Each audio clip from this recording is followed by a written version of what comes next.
إذاعة إرنا تأتيكم برامجنا في أيام الاثنين والأربعاء والجمعة من كل أسبوع على نفس هذا التوقيت على الموجة القصيرة بطول 25 مترا. كما يمكنكم متابعة بثنا على القمر الصناعي نايل سات على التردد 11678 على الاستقطاب الرأسي. إذاعة إرنا الدولية إذاعة إريترية مستقلة يشرف عليها صحفيون إريتريون مستقلون، ويأتيكم بثها من باريس. مستمعي الكرام، طبتم وطابت أوقاتكم أينما كنتم وحيثما يوصلكم بثنا لهذا اليوم الجمعة الموافق 7 يونيو عام 2024.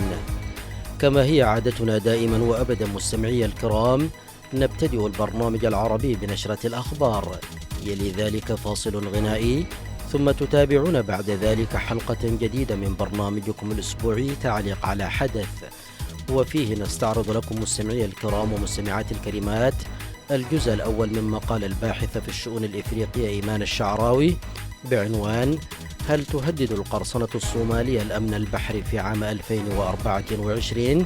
على أن نستكمل وإياكم الجزء الثاني والأخير في حلقة البرنامج القادمة بمشيئة الله. وقتا طيبا نرجوه لكم مستمعي الكرام مع متابعة فقرات برامجنا لهذا اليوم.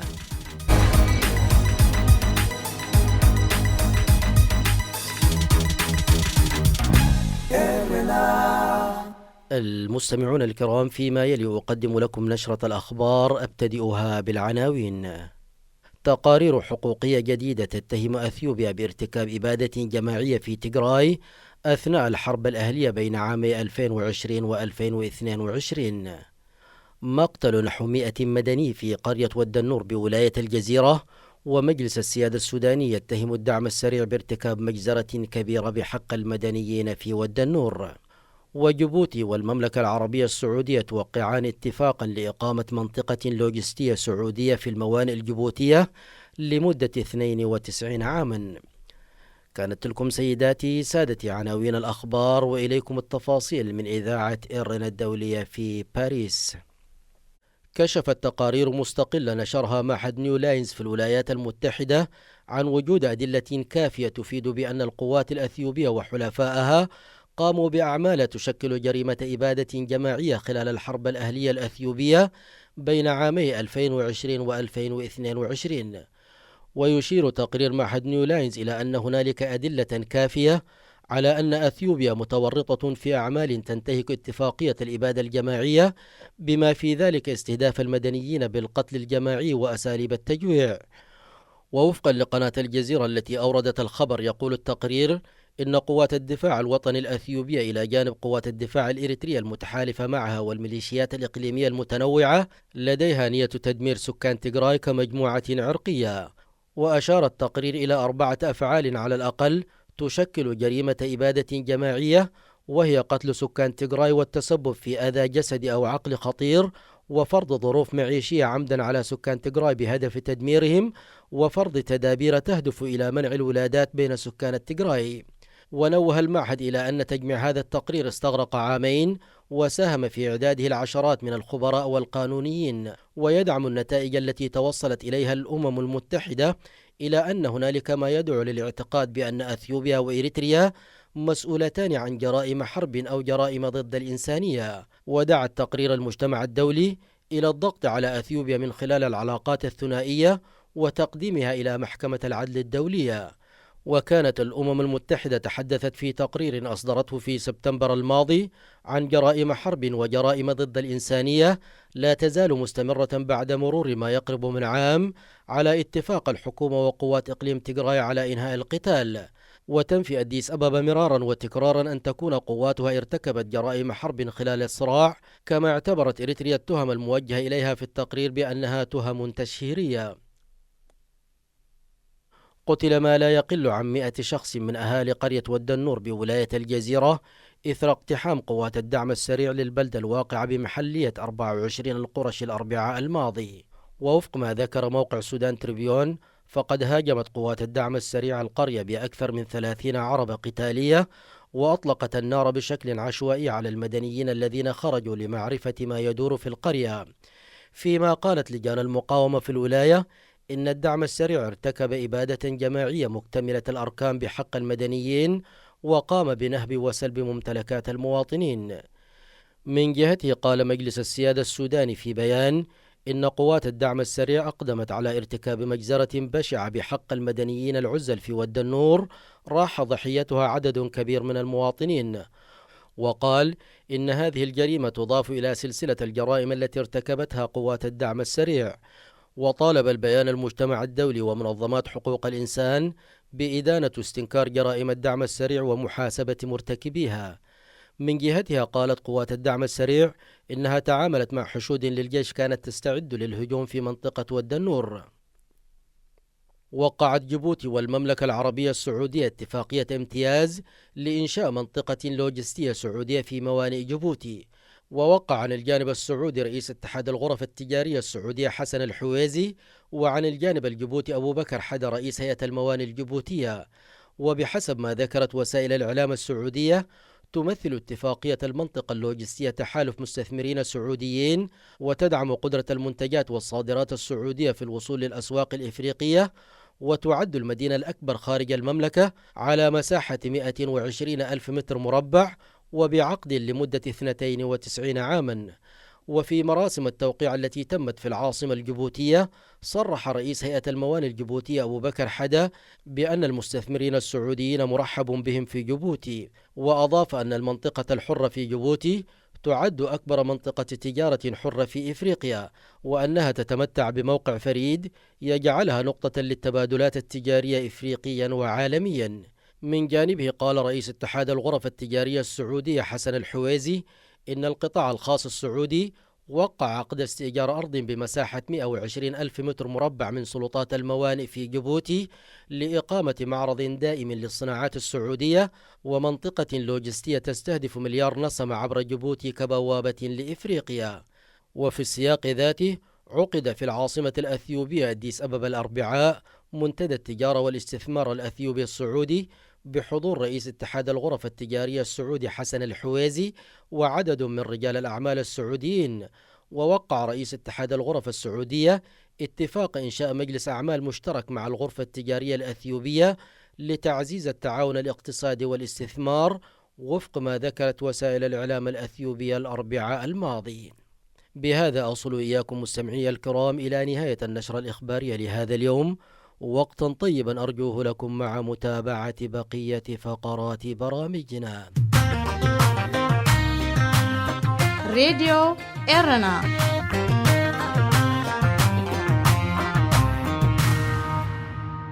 مستمعي الكرام ومستمعات الكريمات، كما نوهنا في بداية البرنامج تتابعون فيما يلي حلقة جديدة من برنامجكم الأسبوعي تعليق على حدث، وفيه نستعرض لكم مستمعي الكرام ومستمعات الكريمات الجزء الأول من مقال الباحثة في الشؤون الإفريقية إيمان الشعراوي بعنوان هل تهدد القرصنة الصومالية الأمن البحري في عام 2024؟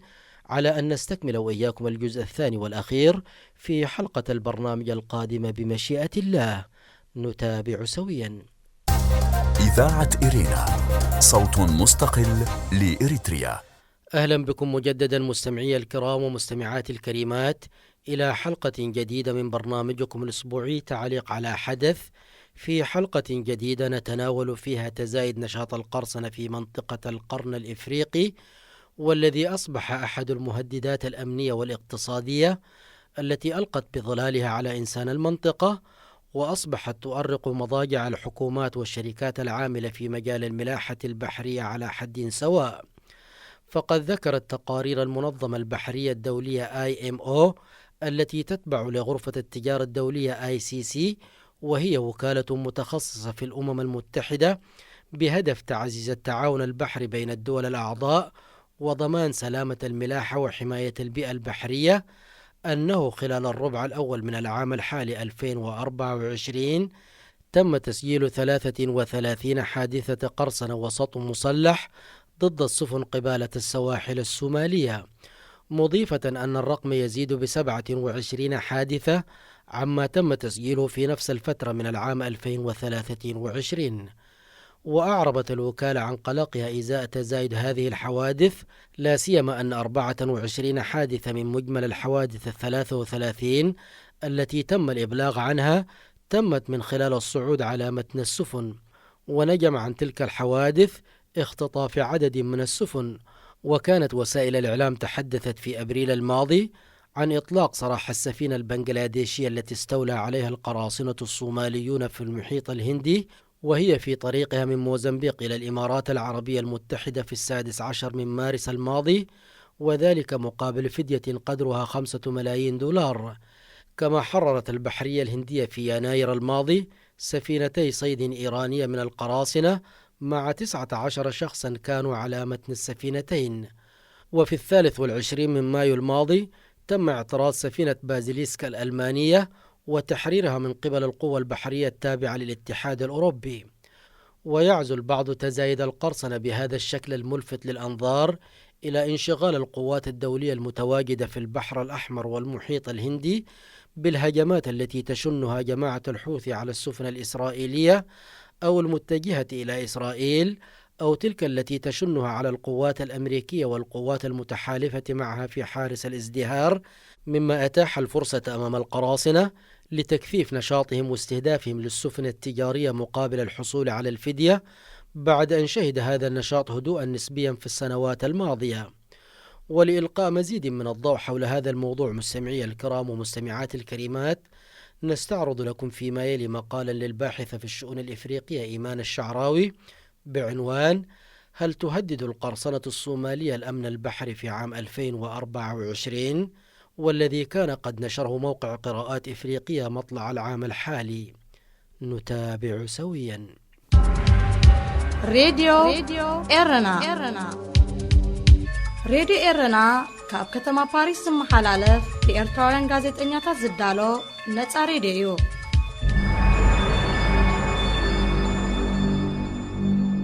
تقول إيمان الشعراوي: بالتزامن مع جملة التحديات المتصاعدة التي تواجه الملاحة في البحر الأحمر، تطرح عودة عمليات اختطاف عدد من السفن التجارية ومهاجمتها قرب السواحل الصومالية حالة من التساؤلات بشأن مدى إمكانية عودة ظاهرة القرصنة الصومالية للبحر الأحمر، وذلك بعد أن نجح المجتمع الدولي منذ عام 2017 في مواجهة هذه الظاهرة في السواحل الصومالية، ورفع المنظمة البحرية الدولية تصنيف المحيط الهندي كمنطقة شديدة الخطورة للقرصنة. فقد شهد شهر نوفمبر عام 2023 اختطاف سفينة صيد إيرانية المعراج 1 من قبل قراصنة صوماليين، وطالبوا بفدية قدرها 4000 دولار. ولم تكن هذه الحادثة الوحيدة التي حدثت في نهاية العام الماضي، ففي ديسمبر من العام نفسه وقعت عدة حوادث قرصنة، حيث أعلنت هيئة عمليات التجارة التابعة للبحرية البريطانية عن اختطاف سفينة تجارية واتجاه السفينة نحو الصومال، ووجدوها على بعد 680 ميلا بحريا شرق ميناء بصوص الصومالي.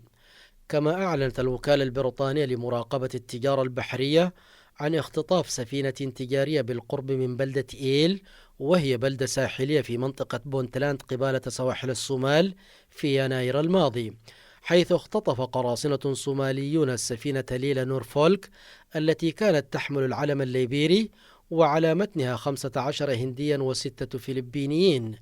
وعلى الرغم من تقرير مركز التعاون والتوعية بالمعلومات البحرية الذي أكد تراجع أعمال القرصنة في جميع أنحاء العالم خلال العام 2023 إلى أدنى مستوى لها منذ عام 2008، إلا أن تزايد هجمات القرصنة الصومالية في الفترة الأخيرة تطرح التساؤلات بشأن توقيت عودة أعمال القرصنة للبحر الأحمر وقدرتها على تنفيذ هجمات في منطقة خليج عدن، وهل هي حوادث عرضية يسهل السيطرة عليها أم أنها عودة لنشاط القرصنة مرة أخرى؟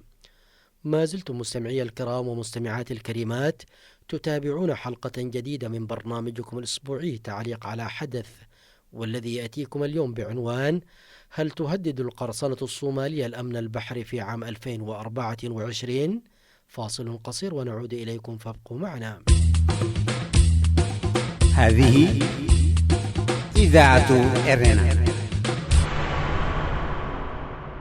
وتقول إيمان الشعراوي في عنوان جانب أبعاد حاكمة: هنالك جملة من الأبعاد الحاكمة التي أدت لظهور بعض أعمال القرصنة في البحر الأحمر في الآونة الأخيرة يمكن تناولها على النحو التالي. أولا، استغلال حالة عدم الاستقرار في البحر الأحمر. استغل القراصنة الصوماليون استهداف الحوثيين لعدة سفن بالقرب من باب المندب ومصادرة بعضها وما نتج عن ذلك من حالة عدم الاستقرار في البحر الأحمر، وتزايد اهتمام المجتمع الدولي بمواجهة هجمات الحوثيين بشكل كبير، ما دفع الولايات المتحدة الأمريكية إلى الإعلان عن تشكيل قوة دولية تشمل دوريات مشتركة في البحر الأحمر، وذلك لمواجهة هذه الهجمات، مما صرف الانتباه عن حوادث القرصنة وترتب عنه عودة نشاط القرصنة قرب السواحل الصومالية واختطاف السفن. ثانيا، تخفيف تدابير مكافحة القرصنة. مع نجاح الجهود الدولية والإقليمية في مواجهة ظاهرة القرصنة في الصومال، تم تخفيف تدابير مكافحة القرصنة، سواء ما يتعلق بالدعم المالي المقدم للحكومة الصومالية أو ما يتعلق برفع المحيط الهندي من المناطق عالية المخاطر، فضلا عن تخفيف مهام عملية أتلانتا، وهي عملية عسكرية تابعة للاتحاد الأوروبي لمكافحة القرصنة قبالة سواحل الصومال، على الرغم مما تتسم به من أهمية في مواجهة أعمال القرصنة.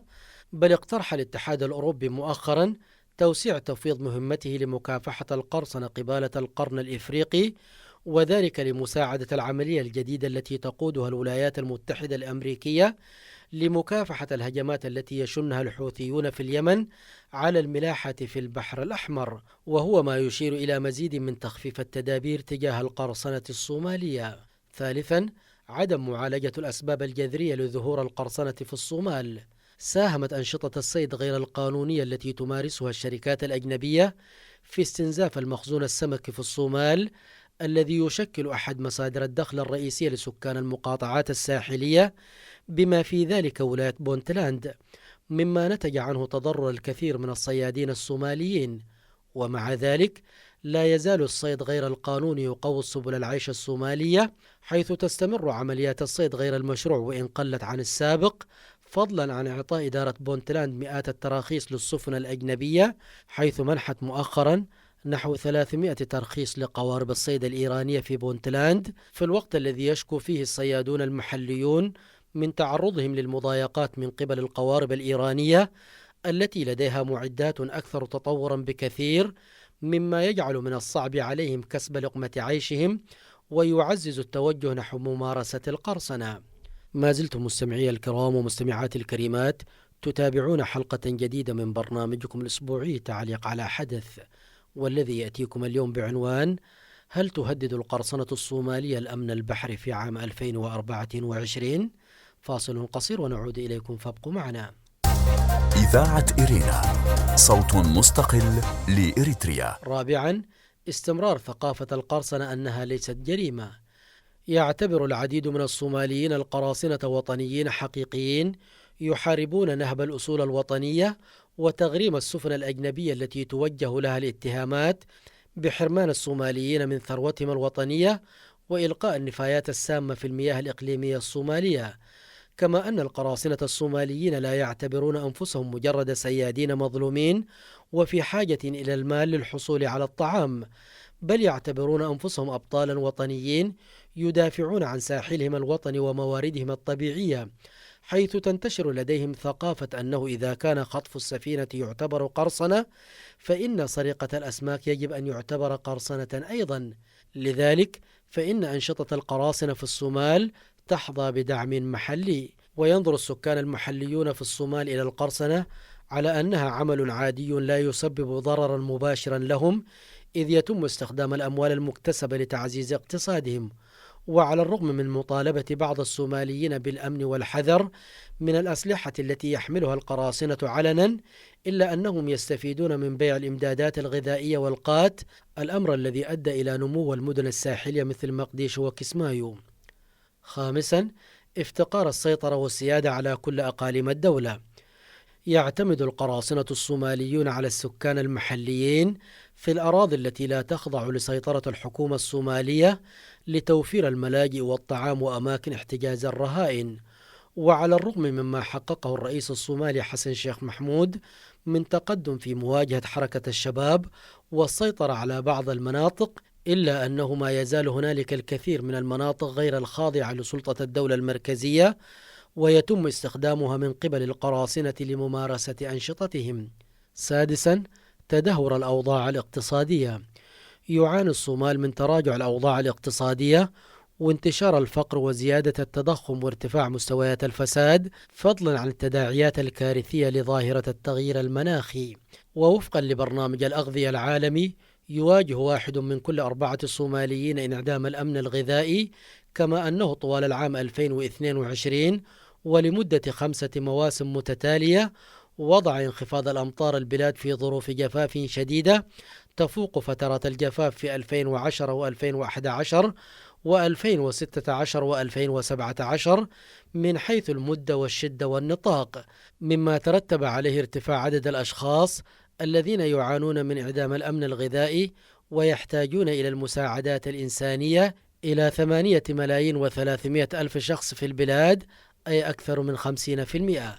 كما تسبب الجفاف في نزوح أكثر من 2,000,000 شخص من منازلهم بحثا عن المرعى والماء والغذاء. هذه الأوضاع الاقتصادية المتدهورة تشجع الشباب على الانضمام للعمل مع القراصنة، وعلى الرغم مما يحمله ذلك من مخاطر، إلا أن هذا النشاط سيوفر لهم دخلا يستطيعون من خلاله مواجهة الظروف الاقتصادية الصعبة في الصومال.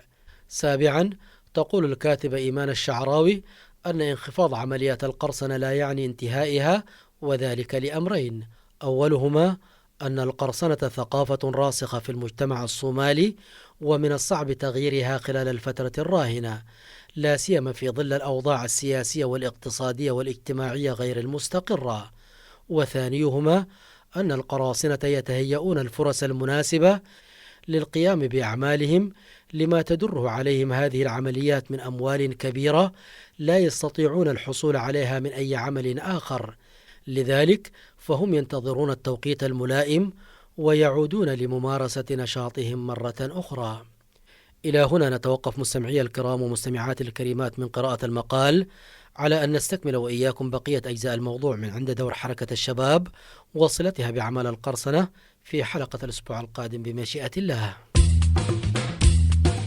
هذه إذاعة إرنا. استمعتم فيما مضى سيداتي سادتي إلى حلقة اليوم من برنامج تعليق على حدث. في ختام البرنامج العربي لهذا اليوم أعود وأذكر بعناوين الأخبار. مقتل نحو 100 مدني في قرية ود النور بولاية الجزيرة، ومجلس السيادة يتهم الدعم السريع بارتكاب مجزرة كبيرة بحق المدنيين في ود النور. تقارير حقوقية جديدة تتهم أثيوبيا بارتكاب إبادة جماعية في تيغراي أثناء الحرب الأهلية بين عامي 2020 و2022. وجيبوتي والمملكة العربية السعودية توقعان اتفاقا لإقامة منطقة لوجستية سعودية في الموانئ الجيبوتية لمدة 92 عاما. بهذا نصل إياكم مستمعي الكرام إلى ختام البرنامج العربي لهذا اليوم. تقبلوا تحياتي وتحيات الفريق العامل في إذاعة إرنا الدولية في باريس، وحتى نلتقيكم في البرنامج القادم في أمان الله. إذاعة إرنا، صوت مستقل لإريتريا.